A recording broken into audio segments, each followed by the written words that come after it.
Okay, this is the Unit 4B test review, and I would strongly urge you to take some breaks as you do this, because remember, it could be kind of long. So here we go. We're going to go ahead and get started. You have the review. I just typed it in for you here on the PowerPoint, so it's the same information, but just make sure that you're looking at the same question. So number 1A, it says determine if the following set of numbers will form a right triangle. Show work for proof. The way you're going to show your proof is we know we're trying to figure out if it is a right triangle or not. So anything with right triangle, we know we're using our Pythagorean theorem. That means we're using a squared plus b squared is equal to c squared. So that's what we're going to use for each one of these. The other thing we know is that we are going to make a right triangle to see if this works, and we're going to plug in our numbers. The longest side has to be the hypotenuse, so this has to be 12 here. The hypotenuse, remember, is always that longest side. The legs are 3 and 7. Doesn't matter if you put 3 and 7 like this or switch it around, it still is the legs of the triangle. So we're going to use our formula, a squared plus b squared equals c squared. That means that 3 squared plus 7 squared is going to equal 12 squared, or at least we think it is. So this means that 9 plus 49 is equal to 144. When we do this math of adding that up, we get 58 is equal to 144. Clearly that is not true. Big X there. So clearly, no, this is not a right triangle. So if you had a triangle with those measurements, it does not work out to be a right triangle. Let's try this one. And again, remember, Pythagorean theorem only ever works with right triangles too. So when you are solving a word problem, for example. 10 is our longest one, so 10 is here. And again, I can interchange 8 and 6. I can do 6 and 8 if I wanted to. So again, I'm going to fill in my numbers. I have 8 squared plus 6 squared is equal to 10 squared. That means that 64 plus 36 is equal to 100. And that's actually a true statement. 100 is equal to 100. We like that. So the answer here is yes. This one is clearly a right triangle, so we're good with that one. Number 2, it says that Mr. Sims leaves his home and walks 5 miles east and 7 miles north to get to the library. How far away from home is he? All right, so if I start here at home, and I'm just going to pretend that I'm Mr. Sims, and I'm going to walk east, that's going to the right, and I'm going to stop. And so this is 5 miles. 5 miles. I'm going to then walk north 7 miles. Okay, and then from there, this is the library. And from there, we're trying to figure out, that's a straight line, pretend. We're going to figure out how far is he from home. So again, clearly this is a right triangle, so we're back to using our Pythagorean theorem. A squared plus b squared equals c squared. And so 5 squared plus 7 squared is equal to c squared. That's 25 plus 49 is equal to c squared. That means 74 is equal to c squared. And again, to get rid of the square, I need to do the square root. So I'm going to do the square root of both sides, because whatever I do to one side, I have to do to the other. That cancels out, and I get c all by itself. I'm just moving it to the front, because remember, we like c equals or x equals. We want that variable in the front. When I do the square root of 74, I get 8.602 and some other numbers. But remember, if I think about money, I'm going to have 3 numbers after the decimal, and then that's going to tell me to leave it as for money-wise, it's 2 numbers after the decimal. So the 2 tells me to leave the 0 alone, so there's my answer, 8.60 miles. That's how far away he is from home. My next one. In the figure shown, name a line segment that is a hypotenuse of one of the triangles. Okay, what they're talking about here is I need to take a look at this and see which ones are right triangles. So although I have 3 triangles here, I have triangle ABC. When I look here, ABC, I have that. I also have triangle DCE. That's another triangle. But I also have triangle DCA. But DCA is not a right triangle. So I'm not going to worry about that one there. Okay? I'm going to go ahead and erase this a minute. All right, so let's take a look and see which triangles we are concerned with. All right, when we have triangle ABC, I'm going to write that literally like this, triangle ABC. And I need to know the hypotenuse of ABC. Well, the hypotenuse goes from A to C right here. So to write that properly, what we're going to say is it's going to be line segment AC. The line set, you write AC and you put that single dash or single bar across the top. That means line segment AC. But remember, I have another right triangle. I have triangle DEC, DEC. And again, I need a hypotenuse for that one. DC right here is my hypotenuse. So again, DC with my bar over it, that's my hypotenuse. So either line segment AC or line segment DC would be correct for that answer. Number 5 tells me I'm going to find the measure of the missing angles in each of the pictures. Okay, so what I would do here is, first of all, let's write down all of our angle relationships that we know. Okay, so the first thing I know is I have we have vertical angles. They're also called opposite, but vertical is the more mathematical, right? So we have vertical angles, and we know that vertical angles are congruent, which means they're the same. And that's really important when we're doing with what we're doing here, because that's going to be a clue to help us figure out measurements, missing measurements. We also have adjacent. Adjacent angles, they share a side. They share a side, or you can say they share a ray. They're side by side. That's the important thing about adjacent. They're going to share one of those rays there. Now we also have, again, to help us figure out our measurements, is we have complementary.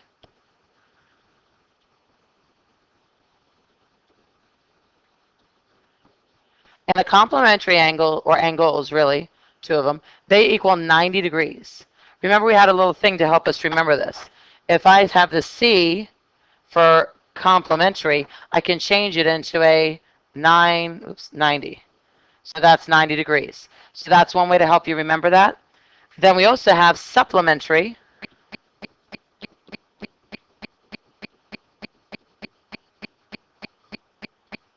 Supplementary angles. Remember that little angle symbol here, right? That means angles.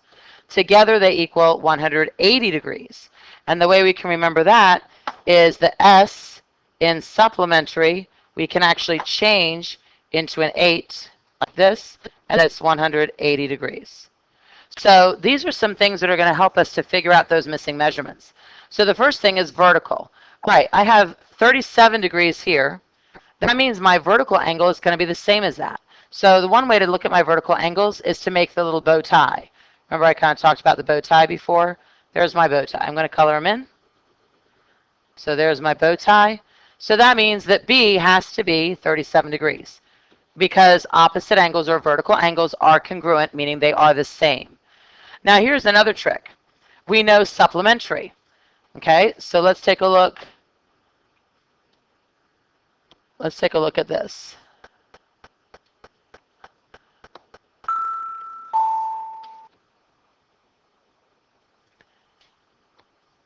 Okay, so if I draw a line, a nice straight line here with my highlighter, okay, I can see that together A and B, they're on one side of that green line that I just made. So when I'm looking at that, I know together they make 180 degrees, a supplementary angle. Together, A and B together are 180 degrees. So if I minus the 37 degrees that I already have, it's going to give me the measurement for A. So when I do that math and I subtract, I get 143. That means that A is equal to 143 degrees. And again, vertical angles are congruent. So when I look at this, I can make a bow tie again here and here, although it's kind of upside down, but it still works. So I can go here and here. There's my bow tie. So if 143 is A, then C is also 143. Remember also, if I add them all up, I get 360 degrees because it's like making a complete circle. So altogether, they equal 360. All right, taking a look at B, at letter B here. Together, these are complementary angles because we can clearly see that they make a 90-degree angle based on our little square box in here. So together, A and 74 is going to equal 90.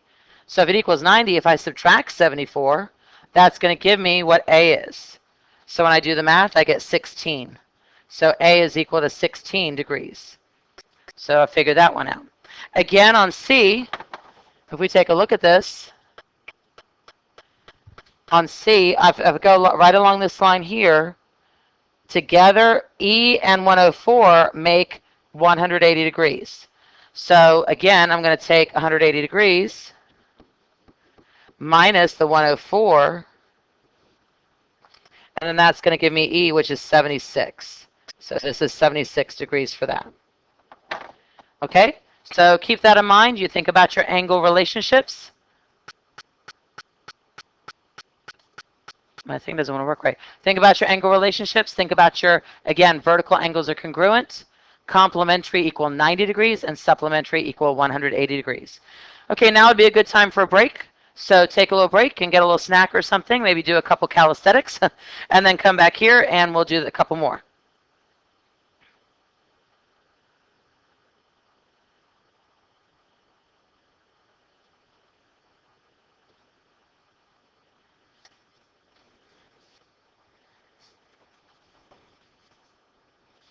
All right, this one, name the relationships that exist between the given angles. Okay, just like we talked about in the last part, we had listed the different relationships. So looking at A, looking at this one here, A and B, clearly they are adjacent angles because they share this ray right here.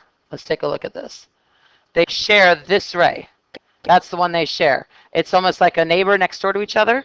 Okay, so these are adjacent. They actually have no other relationship.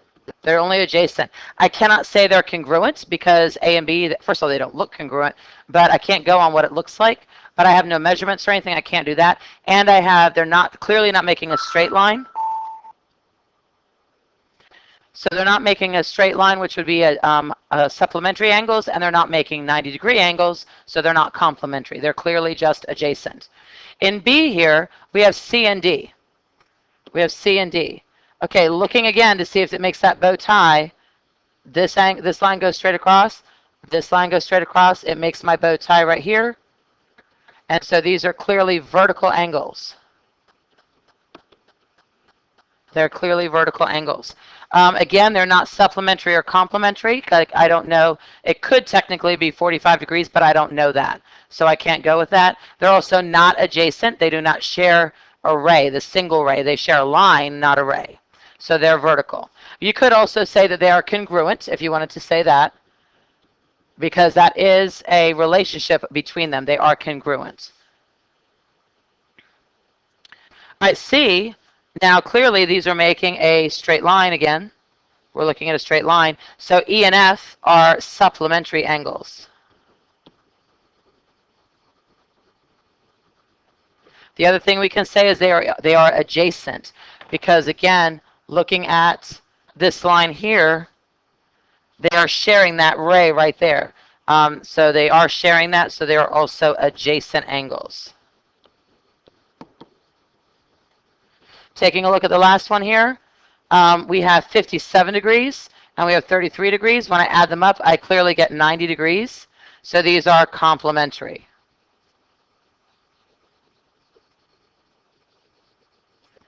They are not adjacent because they don't share a ray. They're separate angles, but together, when I add it up, they do equal 90 degrees, so they are complementary. Okay, taking a look at this, we have some things now to graph, okay? So we have an original shape has coordinates of A is 2, 7, B is 0, 8, C is negative 2, 2, and D is negative 5, negative 5. If this shape is translated 3 units left and 5 units up, what will the new coordinates of the new, what will be the new coordinates of the new shape? All right, this is one of those that you actually can memorize how to do, because you actually have to do the math. Well, you don't have to, but this is one way to do it. You can do the math before you actually plot the points. So I'm actually going to do it that way. I'm going to show you how to do it just doing the math, because really there's no need to plot the points, because all they're asking you for is what are the new coordinates. That's it. So I would want to know what is A prime, B prime, C prime, and D prime. So let's go ahead and do that. First of all, I'm going to list all of my coordinates, A, B, C, and D, the ones they gave me. Give myself some parentheses. And again, make sure you're writing this the same way. Give myself a comma. I like to have it all ready to go. All right, I'm going to write them down. A is 2 and 7. B is 0 and 8. -2, -2, and -5, -5. Now, we need to have a rule. Remember, we're always talking about what the rule is. So for every x and y that I have up here, for every x and y, whether it's 2 or -2 or -5 or 0, but for every x and y, we have to think about what are we doing to get our new x and y. So this is what it's telling me. We're translating it 3 units left. Well, going left or right means I'm going along the x-axis, and 3 is positive. So it's going to be x plus 3 for my new coordinates. And going up here, 5 units up, this is my vertical axis, this is y, and it's positive again, so it's going to be y plus 5. All right, so that's what it means. It means I'm going to do x plus 5. I'm sorry, x plus 3, excuse me.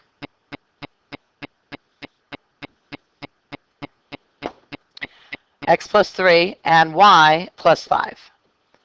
So for every point that I have on A, B, C, and D, I'm going to do that. I'm going to go ahead, and now this is going to be A prime, B prime, C prime, and D prime. Don't forget to mark it properly with the little prime hash mark. And even on your test, if you want to use 2 colors, that's fine with me. Just remember you don't get to do that for your SOL, but you can do it on my test. That's fine. All right, so I'm going to do the math here. I'm going to go with my x values first. All of my x values, I need to add 3. So 2 plus 3 is 5. Oops, wait a minute. I made a mistake. Sorry. I just realized it's not plus 3. It's minus 3. Let me back up a minute. Sorry about that. Okay, so this is going to be x minus 3. Let me show you over here. We're going left. We're going left on our units. Remember, if we're going left, that's negative. Sorry. So we have x minus 3 because, again, if we're going left to right, right would be positive, left is negative. So and unfortunately, I did the thing that you shouldn't do. I looked at the number and it just was a positive 3, so I went positive 3. I have to look at the direction, so be careful of that. You see how easy I was even caught up on it, right? And I have the notes here in my hand. So again, we're minusing 3. So 2 minus 3 gives me -1. And then 0 minus 3 gives me -3. And then -2 minus 3, remember it's our integers, so negative and more negative makes a -5. And then -5 minus 3 is -8. Okay, let's do all of our y's. Let me double check that I did that right. 5 units up, yes, up would be positive, so yes, we're adding 5 to y. That's good. Okay, so 7 plus 5 is 12. That's this one here. 8 plus 5 is 13. -2 plus 5 is 3. And -5 plus 5 is 0. Okay, so really, I've done my math. I've done what I had to do. I've answered the question. So I could actually stop here. But I am going to show you by graphing this to see exactly to make sure that it is graphed right. So let's do our original shape. We have 2, 7. So these are, if you notice my scale here, goes by 2. Okay, so 2 to the right is just the first one, 1, 2, and 7 up is going to be right in the middle, right there. That's 2, 7. 0, 8. I don't go right or left, 0, and then I go up 8. It's going to be right here. -2, -2 is going to be right there. And -5, -5, it's going to be like right in the middle right there. Okay, oh, this is a really weird looking shape. All right, so we went from, and I didn't label my dots, did I? I did that again. All right, so 2, 7, this was A. B is 0, 8. C is -2, 2. And D is here. Actually, I'm wondering if we can even do this shape. A, B, C, D, and then back to A. Okay, it's actually going to be a very strange shape. So Not really a good example to do the drawing, which is probably why they did it. They wanted to make sure you could do the rule. So if I wanted to translate that, then I could just make sure that I slid all those points in -3 and +5. So let's see if we can do this. So 3 to the left, because it's going 3 units left, is going to be 1, 2, 3. Right here is going to be A prime. And again, 3 to the left, 1, 2, 3. This is B prime.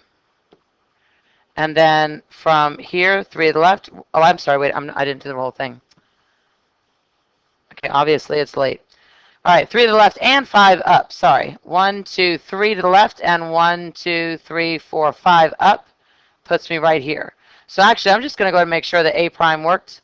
So A prime should be -1, 12, and it is. -1 would be right there, and 12 up, so it does. And again, this was a weird shape, but we can see with our rule, we can actually just go ahead and get our coordinates right here, and that's all we need to do. Okay? All right, next one. A triangle has a vertices of j equaling -2, 3, k equaling 6, 0, and l equaling -1, -4. If the triangle is dilated, okay, remember what dilated means. This is either getting bigger or smaller, right? With a scale factor of 3. Okay, if it's a scale factor of 3, it means it's getting bigger. If it's a fraction, it's getting smaller. So we know it's going to get bigger. Again, this is the thing of listing all the new vertices. I have a graph. I could do it on the graph if I want to, but really I can do the math. So let's go ahead and I'm just going to go ahead and write all of the numbers right underneath of here. So we have j prime, we have k prime, and we have l prime. And what we're doing is, since this is a scale factor of 3, remember it means we're going to times by 3 all of our things. So for every, this is our rule. For every x and y, what happens is we're going to take x and we're going to multiply it by 3, and we're going to take y and multiply it by 3. Okay, so 3x, 3 times x, and 3 times y gives me my new thing. All right, so -2 times 3 is -6.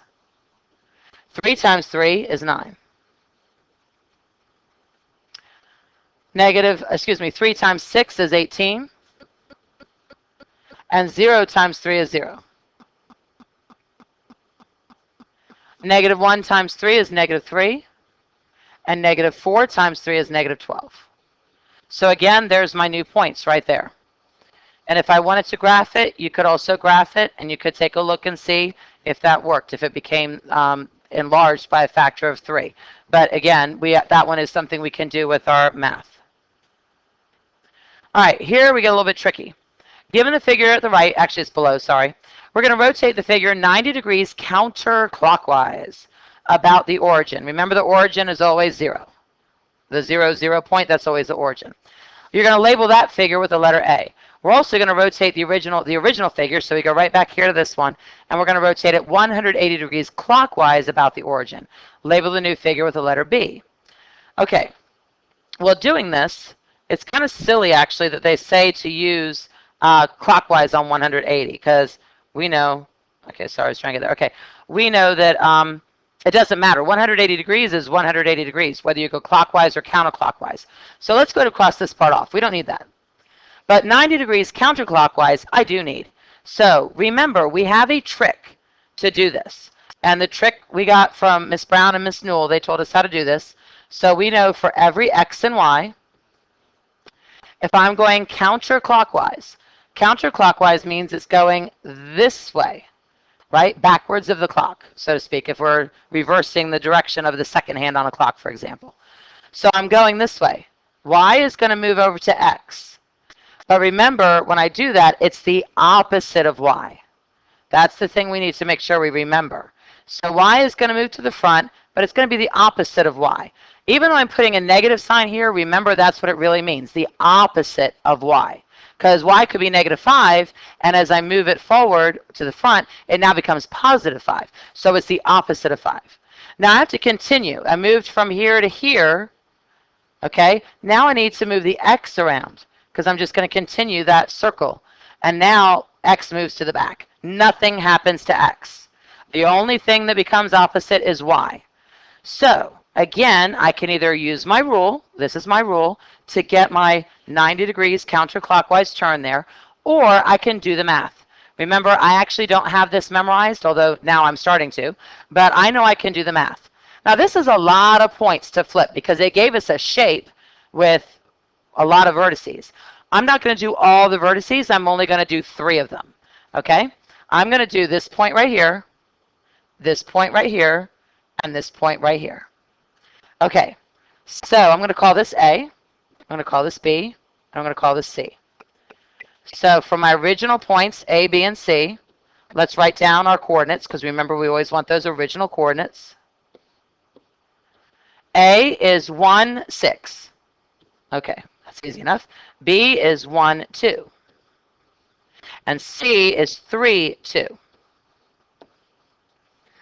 All right. In order to turn this, now I can't turn my paper here because it's a little bit messy for me to try to do that. So what I need to do is think about where it's winding up. This whole shape is in quadrant 1, so it's going to land in quadrant 2 because I'm going counterclockwise. It's going in this direction here, counterclockwise.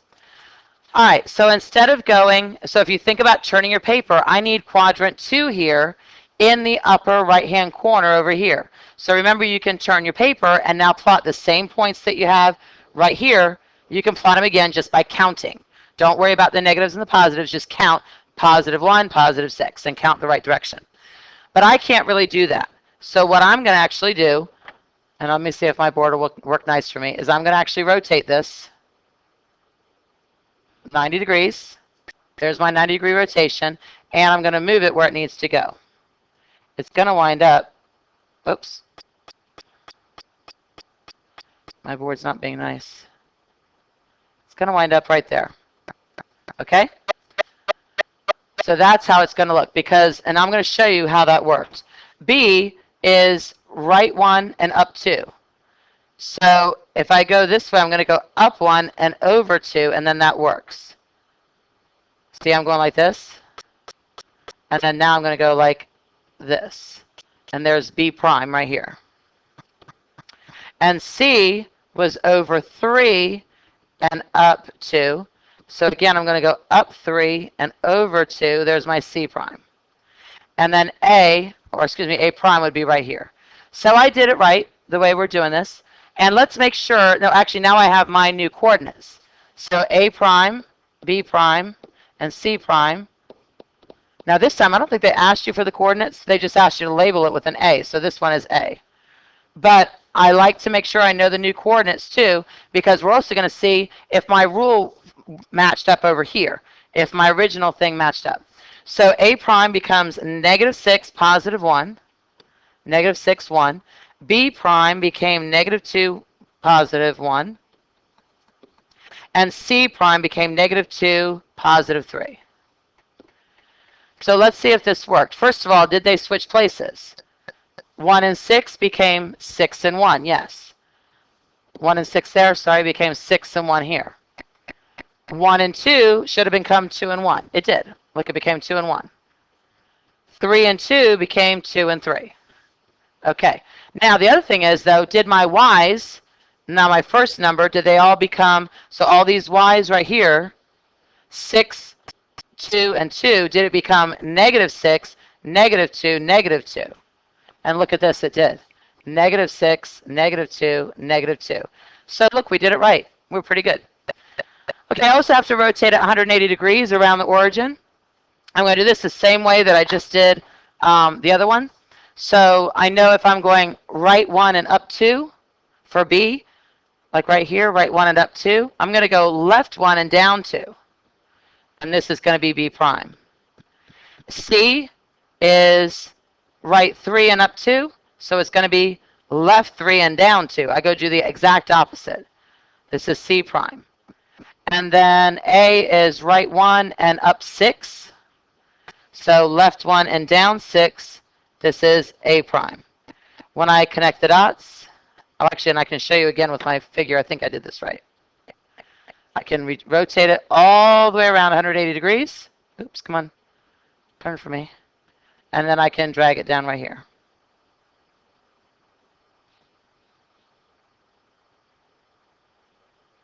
and it lands right there. Okay, so there we go. So there is our C, right? Or B, sorry, we're labeling this one B. And again, our rule for this one to do this is for every X and Y, remember it becomes the opposite of X and the opposite of Y. That one's pretty easy. When we do that complete 180, that one, it just does that. It goes completely 180, so everything is opposite.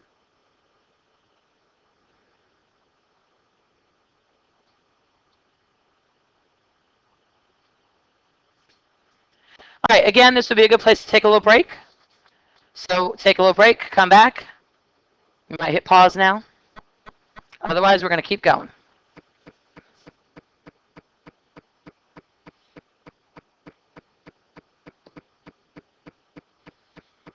Okay. On these, we really didn't spend a lot of time on this because it literally is something you either see or you don't see. And it is kind of difficult to really teach it. So we can play with this with our colors like we said before. So I'm going to use my little highlighter tool, and hopefully this will work nicely. And I'm going to do green for the first one. So I'm going to color in my front view of what it's supposed to look like. I'm going to color it in with my green highlighter here. Okay, so just again, if you recall, we did this in class. We just colored it in with our coloring tool. Okay, so there's my front. All of my front views, now I'm going to color to look, just color my front view to see if it looks just like that. Okay, it's got to be 3 on the bottom and 1 on top in the middle. Okay, so my front view on these are kind of looking at it this way like that. So that's my front view. So as I do this, oops, that didn't work. Hold on.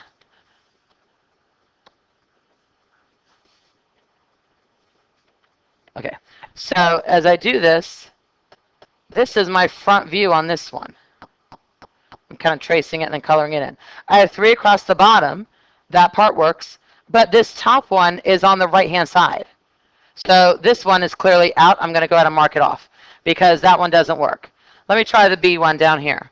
This time I have 4 across the bottom. So again, I can see that this one's out. But I'm going to go ahead and keep coloring just to show what it would look like. And then this one here on the front.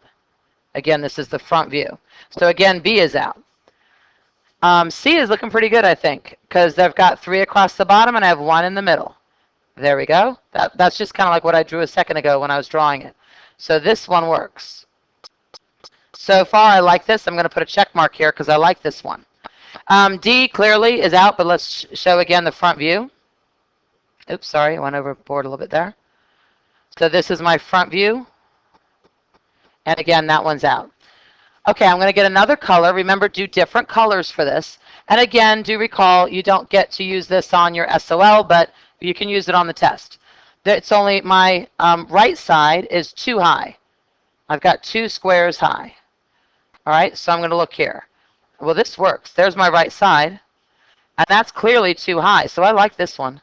For that part checks. Sorry, I was trying to make a check mark. That one checks out, but we already ruled it out because of the front. This one here also works, because look, I have 1 square, and I have a second square here. So looking at it from that side view, that actually works. But again, it's already been ruled out, but it does work as far as what we're doing. Now C, we're liking so far, so let's see if this works. Here's 1. Okay, that works, clearly works, and here's the second one.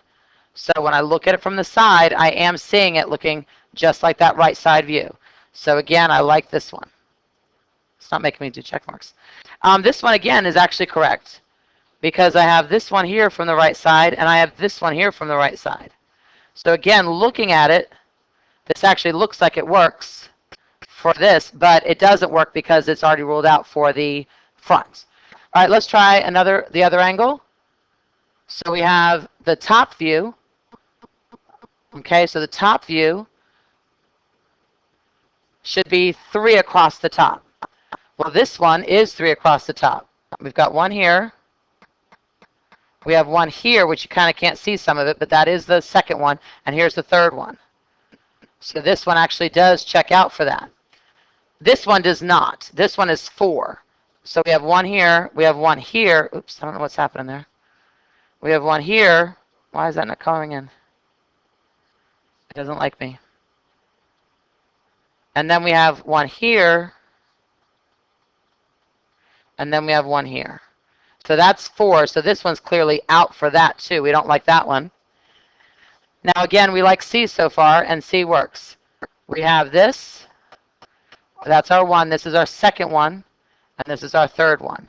So this does meet all the criteria for the front, the side, and the top. So this one is the one we like. This one again is 3 on the top, or 3 looking from the top. It is 3. However, it doesn't work because the other things are ruled out, but it does check with that.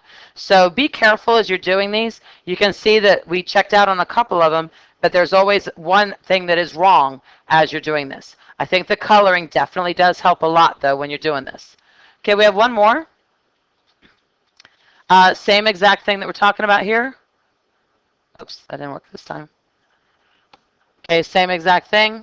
A figure has the bottom and left side view, and its front view is shaded, which represent the right one. I think some of the words cut off, but we're doing the same sort of thing here. So this time I'm only going to use 2 colors. My bottom view, looking at the bottom, so this is actually looking from the bottom of it, but it would be the same as if I look from the top. But my bottom view is basically 4 across the bottom, 4 across the side, 4 across the top here, and then 4 across this side. So it's kind of a 4 by 4 with the center cut out. All right, so that's going to be a little bit tricky to look at.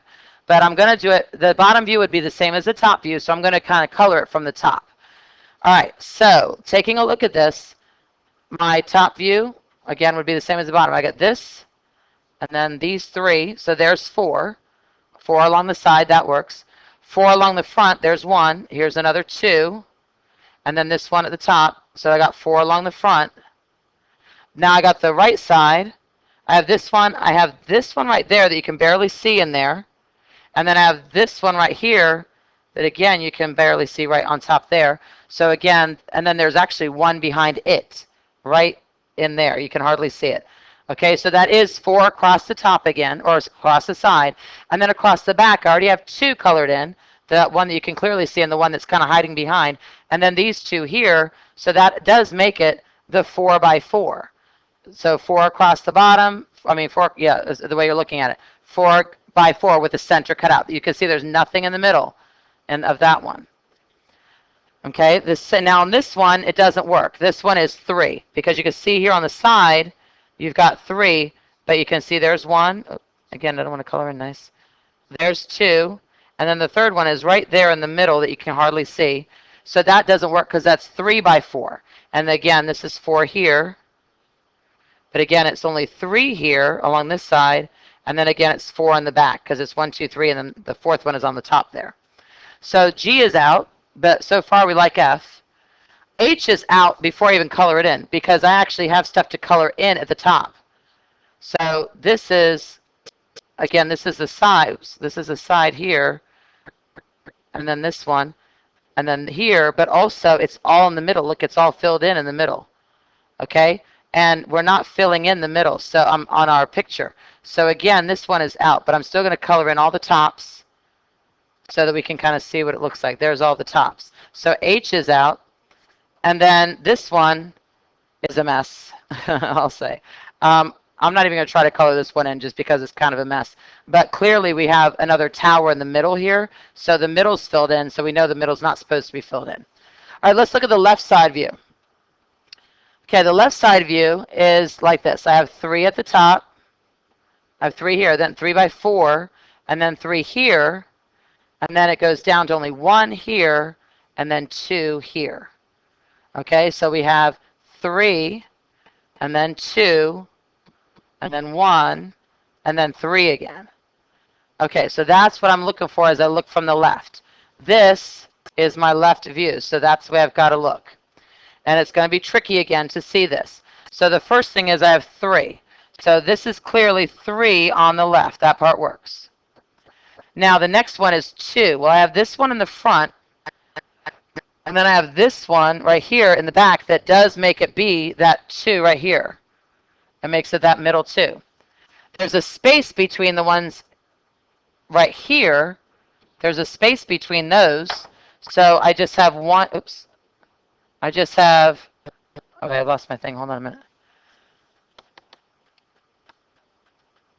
Okay, so I have just one right here, which is what I want. And then I should have 3. So here's 1. Here's the second one, and here's the third one. So look at that. That one checks out again. So that one clearly is going to be the right answer for that. If I look at this one here, my side view, I have 1, I have 2, I have 3. That part's right. My second one, though, I only have 1 because there's nothing in the back right there. There's nothing there. And then this third one is 2 when it's only supposed to be 1. So this one's out. And again, I'm not trying this one. This was too weird. And then this one, looking at it, again, it's only 3. We've only got 3 across here, and it's supposed to have 4 across. So that one's out too.